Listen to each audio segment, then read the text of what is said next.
Selamat datang di Senin Kuantum. Hari ini kita akan membahas soal nomor 5 ya dari buku Gasiorowicz tentang Gaussian wave packet atau paket gelombang Gaussian ya. Nah, sekarang kita baca dulu soalnya. Soalnya bilang apa nih? Tinjau suatu problem tentang Gaussian wave packet yang spreading. Nanti spreading itu maksudnya apa? Saya coba jelasin ya. Si Gaussian wave packet ini menggambarkan suatu partikel bebas, artinya tidak terikat sama suatu potensial, dengan hubungan dispersif yang diberikan oleh persamaan ini. Maksudnya hubungan dispersif apa? Kalau kalian masih ingat yang pertemuan sebelumnya, kita bahas suatu frekuensi yang bergantung panjang gelombang ya. Jadi frekuensinya itu bergantung panjang gelombang sehingga kita bisa punya kecepatan grup. Nah ini juga sama, omega itu kan menggambarkan frekuensi ya, 2πf. Sedangkan K di sini bilangan gelombang, dia menggambarkan panjang gelombang. Jadi si frekuensinya itu bergantung pada panjang gelombang. Nah kebergantungannya bentuknya seperti ini. Kemudian kita diminta untuk menghitung, nanti kita akan lihat ya, wave paketnya itu setelah 1 detik dia ukurannya berubah, dan berubahnya seperti apa kita nanti akan bahas. Nah ini untuk dua kasus nih, yang pertama itu paket yang menggambarkan elektron dengan massa yang sangat kecil ya, 10 pangkat 30 kilo, kemudian kita bandingkan dengan wave paket yang ukurannya itu 10 pangkat min 6 dan 10 pangkat min 10. Oke, kemudian yang kasus kedua, ini wave paket yang menggambarkan objek dengan massa 10 pangkat minus 3 kilo. Nah ini objeknya lumayan besar nih, jauh lebih besar dari elektron. Dan ukurannya sekitar 0,01 meter ya. Jadi yang A itu objek yang sangat kecil, partikel yang sangat-sangat kecil, dan yang B itu partikel yang cukup besar yang sering kita temui sehari-hari gitu ya. Nah, sekarang saya mulai dari bahas tentang Gaussian wave packet dulu. Maksudnya apa sih Gaussian wave packet? Nah, sebelum mulai ke sana, kita coba bahas dulu kenapa sih penting kita membahas soal yang bentuknya seperti ini. Ini tuh penting buat kita untuk melihat perbedaan partikel yang sangat kecil dengan partikel yang objeknya sangat besar gitu. Nanti kita akan lihat fisika kuantum itu sangat berperan ketika kita membahas partikel yang sangat kecil seperti elektron. Sedangkan dia nggak terlalu begitu pengaruh ketika kita membahas objek yang masanya besar, seperti benda yang kita temui sehari-hari. Kan ukuran 10 pangkat min 3 kilo itu sering banget kita temuin ya, 1 gram itu kan di mana-mana ada. Contoh apa ya, yang ukurannya segini?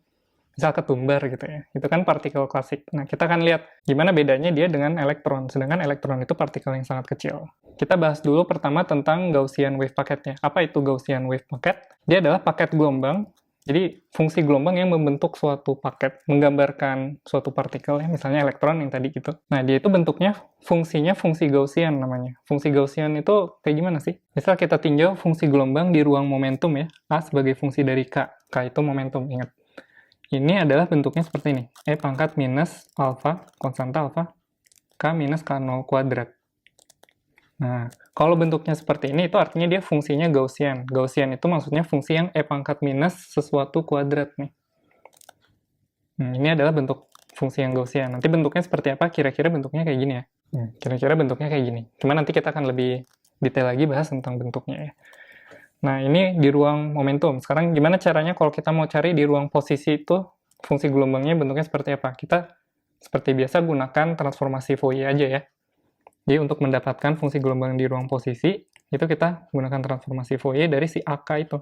Nah, bentuknya seperti ini. Kemudian kalau kita masukkan nilai AK-nya, kita jadi punya bentuk seperti ini ya. Kenapa E pangkat I omega T-nya bisa keluar? Karena sekarang saya tinjau kasus yang non-dispersif dulu. Jadi omeganya itu konstan, dia nggak bergantung terhadap K. Kalau yang di soal tadi kan kita pengen omeganya bergantung K ya, tapi ini sebelum ke sana kita lihat contoh yang non-dispersif dulu. Jadi E pangkat I omega T-nya bisa keluar, sisanya yang perlu kita integralkan bentuk seperti ini. Nah, bentuk integral seperti ini tuh sering banget muncul di fisika kuantum. Jadi kita harus kebiasa ngerjainnya. Ada fungsi yang Gaussian, jadi E pangkat kuadrat, tapi dikalikan sama E pangkat yang X-nya itu pangkat 1. Nah, itu gimana tuh caranya? Bukan X ya, K-nya itu pangkat 1. Nah, gimana caranya? Caranya kita tinjau yang E pangkat ini. Ini kan kalau dikali jadinya E pangkat ini tambah ini ya. Nah, ini tambah ininya coba kita tinjau. Kita sederhanakan bisa nggak supaya integralnya lebih mudah dikerjakan? Bentuknya kan seperti ini ya. Nah, sekarang pertama kita coba definisiin Q dulu deh. Q itu K min K0. Biar yang kita kerjain itu bukan K min K0 kuadrat, tapi Q kuadrat. Lebih mudah kan? Kalau kayak gini jadinya kita punya bentuk seperti ini ya. Nah ini kalau misalnya kita susun lagi, dia bisa jadi kayak gini. Nah bentuknya jadi kayak gini kan ya. Nah kemudian yang di dalam kurung ini saya mau ubah nih. Ini kan bentuknya Q kuadrat dikurang Q ya. Bisa nggak kita ubah jadi Q dikurang sesuatu dikuadratkan, gitu. Supaya nanti integralnya jadi lebih mudah. Nah, bisa, caranya gini. Kita ubah ini jadi kayak gini. Nah, kenapa bentuknya bisa jadi kayak gini ya? Kalian cobain aja, kerjain yang di bawah. Ini hasilnya pasti jadi yang di atas nih. Awalnya kelihatannya lebih rumit, kenapa kita yang tadinya simple jadi lebih rumit gini? Tapi enggak, ini sebenarnya lebih sederhana ketika kita mau ngerjain integralnya. Karena kan ini bentuk Q minus sesuatu, sesuatunya ini konstan, dikuadratkan. Sedangkan kalau yang di atas ini Q kuadrat minus Q. Nah, ini integralnya lebih bingung nih yang di atas. Nah, jadi kita punya bentuk yang seperti ini. Kalau saya sederhanakan lagi, ini bisa jadi seperti ini ya. Nah, sekarang kita masukkan yang bagian ini semua atau ini, ke dalam yang E pangkatnya tadi. Kemudian kita kerjakan integralnya. Kita lihat gimana hasilnya ya. Ingat juga, hati-hati, yang bagian dk-nya ini udah berubah jadi dq ya. Karena kan kita definisikan variabel K-min K0-nya itu Q, jadi dk sama dengan dq. Oke, jadi fungsi gelombang di ruang posisinya gimana bentuknya? Bentuknya jadi seperti ini ya. Ini semua kita masukin ke dalam E pangkat ini. Nah, sekarang kita lihat, yang bergantung Q itu cuman dia aja. Sisanya ini nggak ada Q di sini. Ini juga nggak ada Q. Jadi mereka berdua bisa keluar dari integral ya. Jadi kita tuliskan kayak gini. Nah, gimana cara mengerjakan integral yang bagian ini? Kita pakai permisalan aja ya. Kita misalkan U itu sama dengan akar alfa ini ya. Sehingga U kuadratnya itu kan ini ya. Dan DU-nya sama dengan akar alfa kali DQ. Jadi yang perlu kita ganti itu pertama yang ini semua jadi U kuadrat. Dan DQ-nya itu jadi DU per akar alfa. Oke? Bentuk fungsi gelombangnya jadi apa setelah itu? Bentuknya jadi seperti ini. Kita tinggal perlu mengerjakan integral yang bagian ini. Nah, integral yang bagian ini disebutnya sebagai integral Gaussian ya namanya. Integral dari fungsi Gaussian untuk seluruh ruang, dari min ta hingga sampai ta hingga. Dan kalau kalian cek lagi buku Fismat ya, saya nggak turunkan di sini, nggak saya bahas di sini. Hasil integral Gaussian yang bentuknya seperti ini sama dengan akar pi. Jadi semua fungsi gelombangnya sekarang bentuknya apa? Bentuknya jadi seperti ini ternyata. Ini bentuknya apa sih? Ini juga sama dengan fungsi gelombang yang di ruang momentum tadi. Dia bentuknya fungsi gelombang yang Gaussian juga. Jadi kita bisa bilang dia juga Gaussian wave paket gelombang Gaussian. Gitu ya. Cuman ini ada faktor tambahan, kalau kalian familiar, ini kan bentuk gelombang bidang ya, plane wave. Plane wave biasa, tapi di sini ternyata ada faktor yang bentuknya Gaussian. Oke, gimana cara kita melihat artifisis dari fungsi gelombang ini? Ingat, kalau di fisika kuantum, fungsi gelombang itu dia nggak punya artifisis. Yang punya artifisis itu apa? Si kuadratnya, ya. Fungsi gelombang dikuadratkan atau dikali sama konjugatnya gitu ya. Nah, kalau kita hitung mutlak kuadratnya, ini hasilnya apa? Pi per alfa, yang E pangkat I ini kan hilang ya. Karena kan dia E pangkat I dikali E pangkat minus I kan, yang bagian konjugatnya. Jadi, coret nih sama yang ini. Jadi ini hilang. Kemudian tinggal kita punya yang bagian ini kuadrat hasilnya. Nah, bentuknya jadi seperti ini. Kalau kita gambar gimana? Kira-kira gini ya gambarnya. Puncaknya itu ada di mana ketika X sama dengan 0, nih si kuadrat di sini, ini X ya. Ketika X sama dengan 0 di sini, itu kan nilai fungsi gelombangnya ini pangkat 0 jadi 1 ya.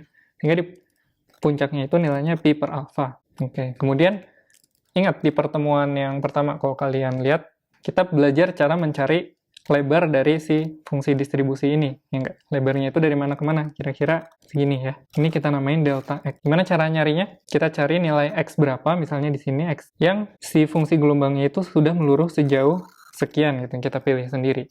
Nah, untuk mempermudah perhitungan, kita coba tinjau, dia udah meluruh sejauh 1 per E dari nilai maksimumnya. Jadi di titik X aksen itu, jadi kalau kita punya fungsi gelombangnya ini, E pangkat minus X aksen kuadrat per 2 alfa, itu dia udah meluruh sejauh 1 per E misalnya. Jadi, pi per alfa kali 1 per E ya. Atau E pangkat min 1 ya. Ini gimana? Ini coret, sehingga kita punya X aksen kuadrat sama dengan 1 ya. Jadi, X aksennya sama dengan berapa? Akar 2 alfa ya. Artinya X aksen sama dengan akar 2 alfa di sini juga minus akar 2 alfa, delta X-nya kita bisa dapat.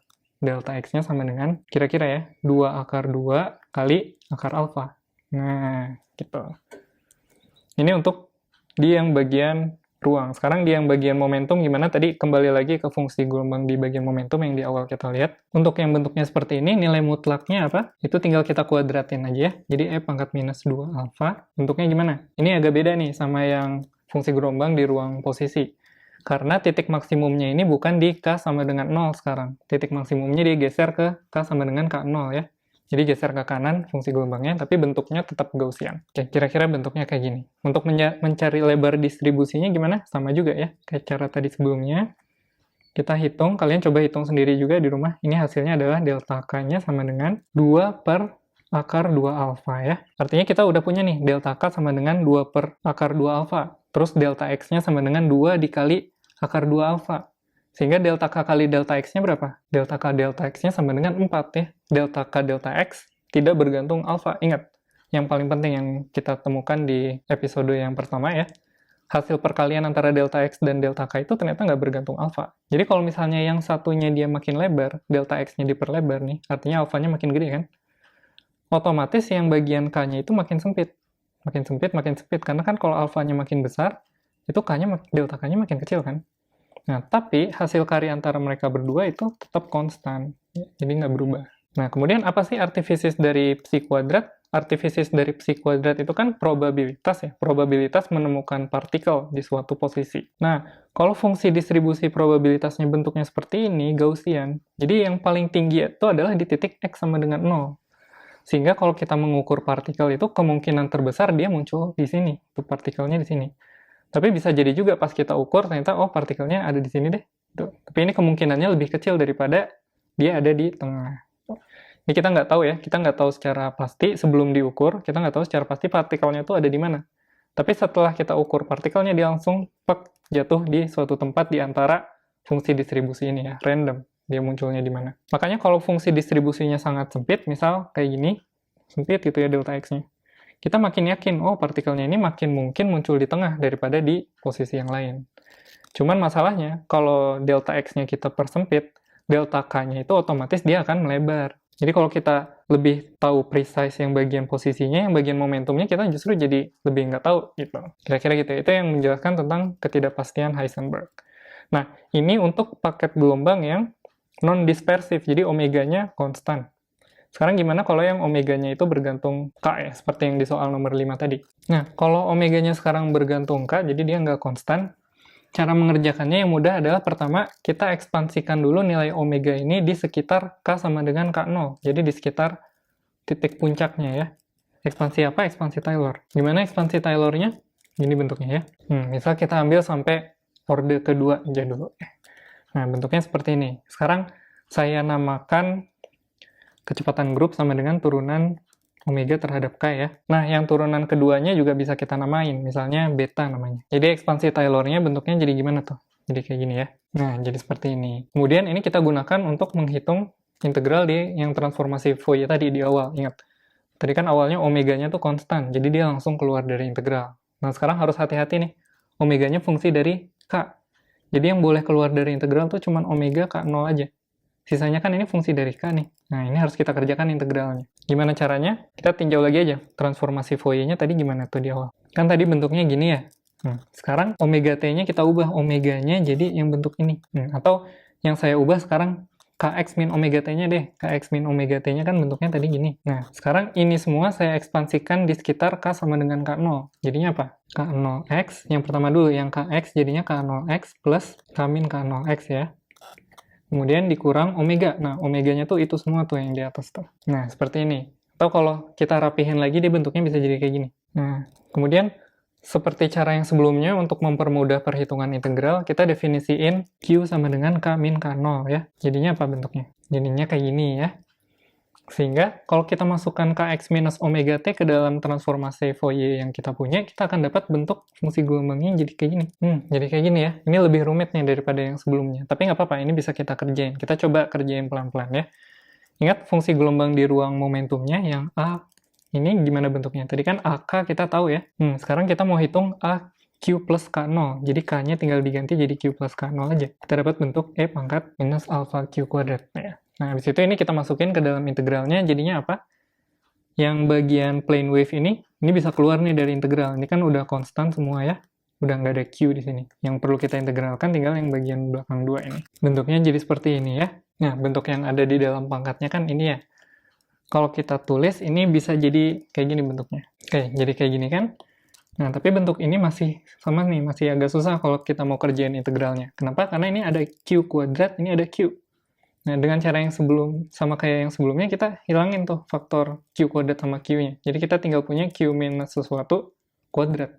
Nah, itu gimana tuh bentuknya? Jadinya kayak gini. Nah, jadinya bentuknya kayak gini. Kemudian kalau kita masukin yang bagian setengah-setengahnya ini ke dalam, jadinya gimana? Nah, jadinya kayak gini kan? Sehingga kita tinggal masukin ini semua ke dalam bentuk integral yang tadi. Tapi untuk lebih mudah lagi ya mengerjakan integralnya, sama kayak cara sebelumnya juga, kita definisikan U nih, misalkan U sama dengan ini semua. Supaya apa? Supaya yang bentuk suku pertama ini semua nih yang ribet ini jadinya cuma tinggal minus U kuadrat aja kan. Kalau U-nya seperti ini, DU-nya apa? DU-nya jadi ini aja ya. Sehingga bentuk integral di transformasi Fourier yang tadi, yang mana tuh? Yang ini semua tinggal jadi E pangkat minus U kuadrat ditambah yang sesuatu ya. Sesuatunya itu yang tadi di bawah. Oke, jadinya apa tuh bentuknya?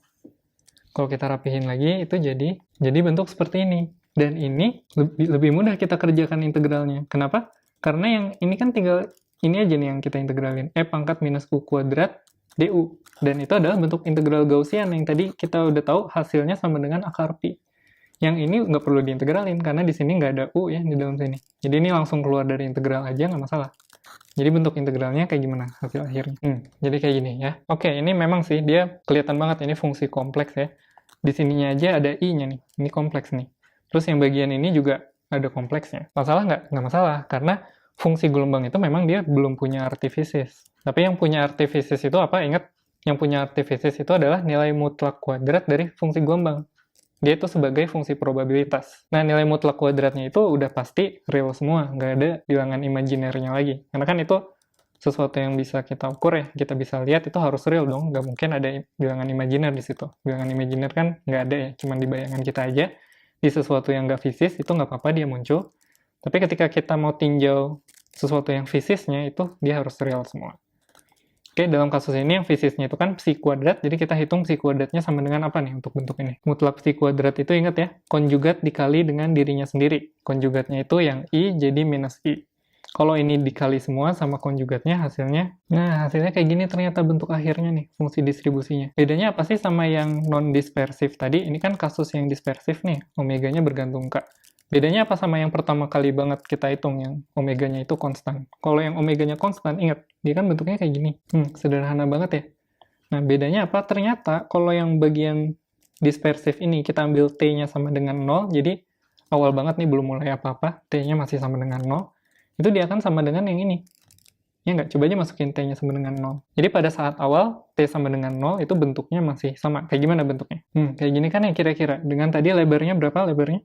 Lebarnya itu delta X sama dengan 2 akar 2 alfa ya. Nah, sekarang kalau ada T-nya, T-nya kita munculin nih. Kalau misalnya T-nya kita munculin, hal yang pertama perlu kita lihat adalah ini kan tadinya fungsi dari X kuadrat ya. Sekarang dia jadi X minus sesuatu dikuadratkan. Kalian ingat, kalau kita punya fungsi yang bentuknya fx, habis itu berubah jadi fx minus vt, itu sama aja dia fungsinya bergerak ke kanan, ya nggak, dengan kecepatan v. Sama kayak gelombang nih. Gelombang kalau misalnya fungsinya awalnya fx doang, dia bentuknya biasa, gini aja. Tapi kalau dia jadi x min vt, itu dia berubah menjadi gelombang berjalan ke arah kanan, ya nggak? Ke arah kanan dengan kecepatan v. Sama aja kayak gelombang kan biasanya kx min omega t ya. Kalau kx min omega t kan artinya gelombangnya gerak ke kanan. Nah ini juga sama. Kita punya suatu fungsi yang fungsinya itu sama-sama gerak ke kanan dengan kecepatan v. Oke, dalam kasus ini fungsinya apa? Fungsinya ini. Jadi kita bayangin si paket gelombangnya ini dia gerak ke kanan dengan kecepatannya itu kecepatan grup, si group velocity. Nah sekarang lebar distribusinya gimana kalau misalnya kasus dispersif? Kita hitung aja, tapi hitungnya sekarang pakai fungsi gelombang yang ini ya. Kita lihat fungsi gelombang ini, kalau dia udah meluruh sejauh 1 per E, itu hasilnya apa? Jadi fungsi gelombang ini, kalau dia udah meluruh dari amplitudenya, kan amplitudenya ini sekarang nih, tapi dia meluruh sebesar 1 per E, atau E pangkat min 1. Oke, ini jadinya kan amplitudenya coret semua, terus yang E pangkatnya jadiin ln ya, jadi kita tinggal punya pangkatnya aja. Nah, pangkatnya itu kita samakan. Yang ruas kirinya 2 alfa. Nah, kalau dihitung, ternyata X-nya itu, atau X min VT-nya itu, sama dengan ini kan ya. Nah, ini itu sama dengan, bisa kita tulis gini, 2 alfa kuadrat plus beta kuadrat T kuadrat per 2 alfa. Atau kita keluarin nih, sorry, bukan 2 alfa kuadratnya, 2 alfa, terus akar 2 alfanya kita keluarin. Ini dikali 1 plus, gitu ya. Nah, jadi seperti ini. Sehingga delta X-nya itu sekarang jadi 2 akar 2 alfa dikali sesuatu. Ini artinya apa? Artinya, kalau misalnya T-nya sama dengan 0 sih memang sama ya. Sebelumnya kan delta X-nya sama dengan 2 akar 2 alfa. Nah, masih sama nih. Tapi ketika T-nya bertambah terus, makin lama ya, waktunya makin bertambah, ternyata delta X-nya juga makin lebar. Nih, ya nggak? Karena kan kalau T-nya makin besar, ini makin besar ya. Kalau ini makin besar, tentunya delta X-nya juga makin besar. Gitu. Jadi selain dia bergerak ke kanan, dia juga akan distribusinya makin lama makin lebar. Gitu. Tergantung nilai betanya ya. Kalau betanya besar, dia makin cepat tuh dispersifnya. Jadi makin lebarnya makin cepat. Tapi kalau deltanya kecil sekali, itu ya praktis dia nggak kelihatan ya. Nggak kelihatan perubahannya.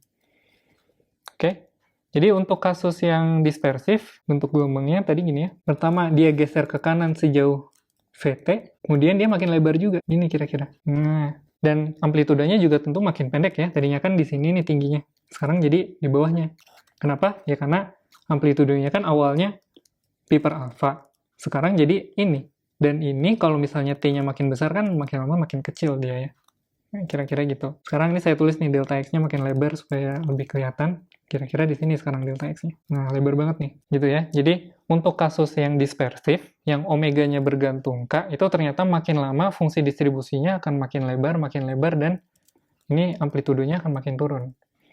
Nah, artifisisnya apa? Artifisisnya kan, ingat, psi kuadrat itu probabilitas menemukan partikel di suatu tempat. Oke? Kalau yang ada di sebelah kiri, ini, oke, kita yakin partikelnya paling banyak mungkin dia muncul di X sama dengan 0. Di sekitarnya ya kira-kira mungkin juga sih muncul di sini atau muncul di sini, tapi probabilitasnya lebih kecil. Tapi kalau misalnya dia kasusnya dispersif, makin lama kita akan makin bingung nih, kira-kira si partikelnya ada di mana, karena fungsi distribusinya itu makin lebar. Ya kemungkinan tertinggi tetap sih ada di sini ya, dia geser ya, karena ceritanya partikelnya gerak ke kanan nih dengan kecepatan V. Oke, partikelnya gerak ke kanan dengan kecepatan V, tapi kemungkinan tertingginya di sini, cuman di sini juga ya mungkin aja, karena dia masih nggak jauh beda kan sama yang puncaknya. Terus di sini juga ya bisa jadi, dan kemungkinannya makin jauh nih. Bisa jadi di sini juga, meskipun kemungkinannya kecil. Kira-kira gitu. Jadi kita makin nggak tahu partikelnya ada di mana sih sebenarnya. Tuh, seiring berjalannya waktu ya, lama-lama dia hilang aja, nanti pas T-nya menuju tahingga, kan delta X-nya jadi tahingga, jadi lebar banget. Terus amplitudenya jadi 0. Jadi lama-lama partikelnya bisa dalam tanda kutip dia hilang. Maksudnya kita nggak tahu lagi dia tuh ada di mana sebenarnya. Nggak bisa kita cari gitu. Semakin tajam fungsi distribusinya kayak gini, itu semakin precise kita tahu partikelnya ada di mana. Tapi ternyata untuk kasus dispersif, makin lama dia akan makin lebar. Nah, ini yang kesimpulan yang bisa kita ambil ya dari pelajaran hari ini.